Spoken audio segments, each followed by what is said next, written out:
Hello viewers, আসসালামু আলাইকুম। আজকের ভিডিওতে আপনাদের সবাইকে স্বাগত জানাচ্ছি।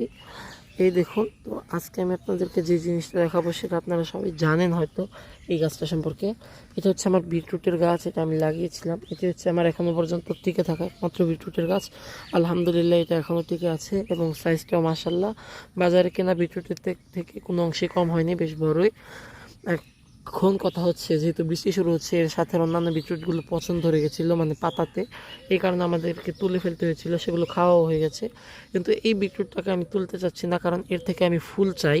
ফুল থেকে বীজ যদি রাখতে পারি আমি, যদিও বা বিটরুটের বীজ বাজারে পাওয়া যায়, কিন্তু আমি চাচ্ছি আমি এবারের বিটরুট থেকে বীজ রাখার জন্য। কিন্তু এর কিন্তু ফুল আসার কোনো নামগন্ধও দেখতে পাচ্ছি না, তো আমি কিন্তু হতাশ হয়ে হচ্ছি না। এই যে দেখুন, এই টাইপের শুকনো এবং পচা পাতা কিন্তু রেগুলার ফেলে দেবেন, এগুলো রাখবেন না, তাহলে কিন্তু গাছের ক্ষতি হতে পারে। সব গাছেরই পচন ধরতে পারে, ফাঙ্গাস ধরতে পারে, এই কারণে এই ধরনের শুকনো পাতা একদমই রাখবেন না। এটাকেও 2-1 দিন পর তুলে দেবো, যেহেতু এখনও কিছু সবুজ অংশ আছে, এই কারণে রেখে দিলাম। তো এগুলোই বলার ছিল এই বিটরুটটা সম্পর্কে। বিটরুট কিন্তু আমি অনেকটা দেরিতে লাগিয়েছিলাম, যদি সময় মতো লাগাতাম এতদিনে কিন্তু এগুলো ফুল দিয়ে দিত হয়তো বা, যেহেতু সিজন শেষ এই কারণে হয়তো বিটরুটটা এখন আর ফুল দিচ্ছে না। ধন্যবাদ সবাইকে, আসসালামু আলাইকুম।